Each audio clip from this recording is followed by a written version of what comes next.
So moving on from what the book teaches us, I'm going to discuss how we would talk about it. So Animal Spirits goes over how global financial crises are the result of psychological forces, and this consists of the blind faith of the people investing their money on increasing inflation-based housing and the decreasing confidence in capital markets, including the New York Stock Exchange, the London Stock Exchange, and the Nasdaq.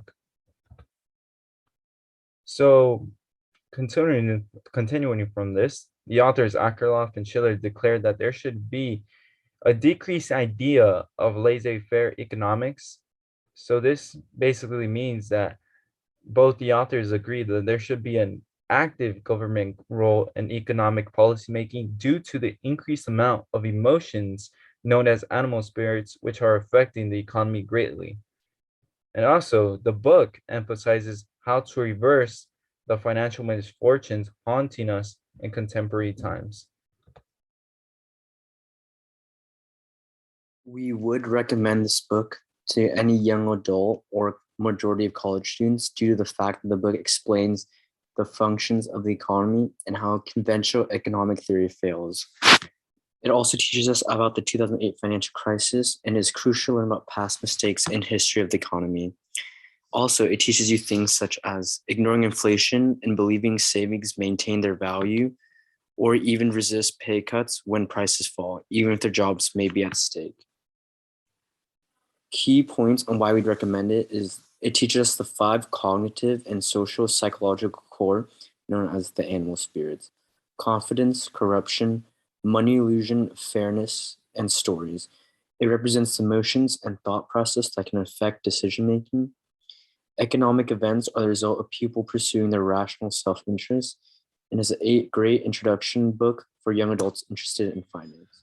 Hi, my name is Nate Martinez, and I'm going to be talking about what Animal Spirits is about. So, the main idea that the book conveys is that human emotion matters. Many previous economic models that have been used make a fatal assumption that humans always make rational decisions, which we know is completely false.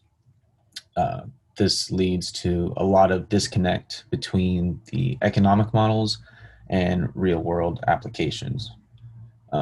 And understanding the animal spirits presented in the book is a big key to really helping understand economics, taking into account numerous psychological factors can help us better understand the economy and how it works.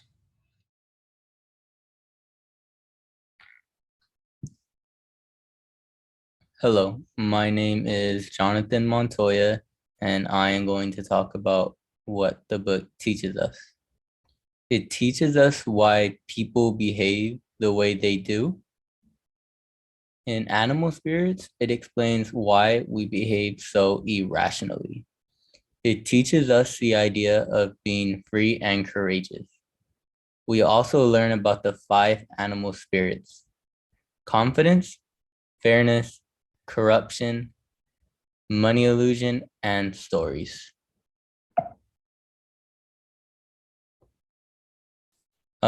Starting with confidence, this is where economic behavior begins. It pushes someone further than what their potential limits would be. Fairness.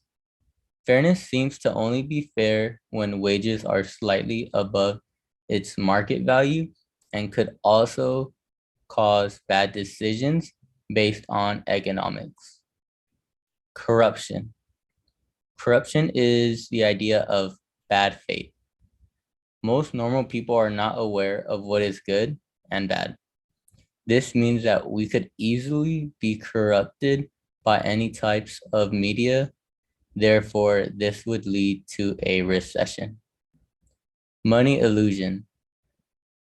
Money illusion is the failures that account for inflation and deflation in prices or wages. Money illusions proves that people's nominal sum of money seems to matter too much to us. And stories. Stories are a perception. A winning story is not usually the most truthful one. Thank you.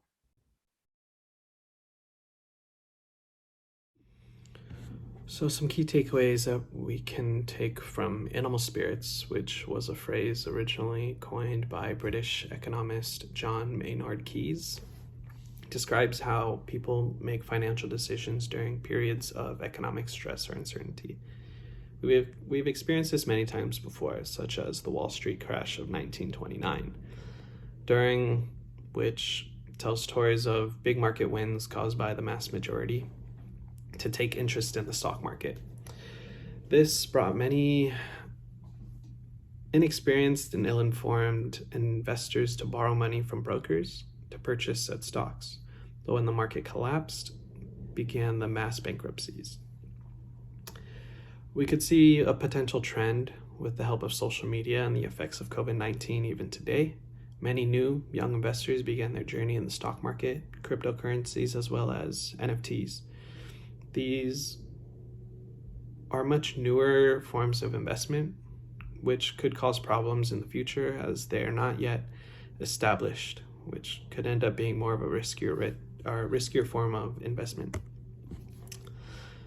Things that we learned, or I'd say are repeating in today's society. Going back from what the book taught us, it is important that we begin to learn from the mistakes that we've made in the past.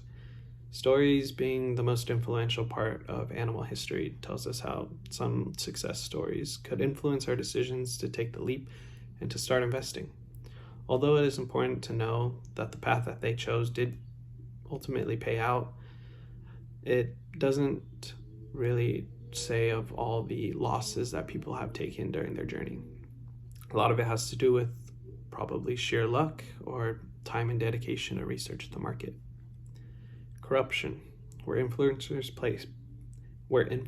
play such a big role in today's society. Elon Musk, for example, tweeted that he would be accepting cryptocurrencies to purchase Tesla products, which was true for a short period of time. Having the influencers or celebrities take hold of the mass majority and all their financial decisions isn't something that should be accepted in today's society. They tend to use their influence that they have on us, and we decide to invest in what they're investing in, which the CEO of CoinDCX did say that Elon Musk has a responsibility and he should not be tweeting to manipulate the crypto market. With this being said, we haven't really learned from our past mistakes of how the Wall Street crash of 1929, when we all followed, or when everyone would follow all these investors and invest their own money into the market that they don't really know anything about. But yeah, thank you. Hi, my name is Christian Murgy, and I will be talking about when would we use the information from the book. First, we will start with savings and investments.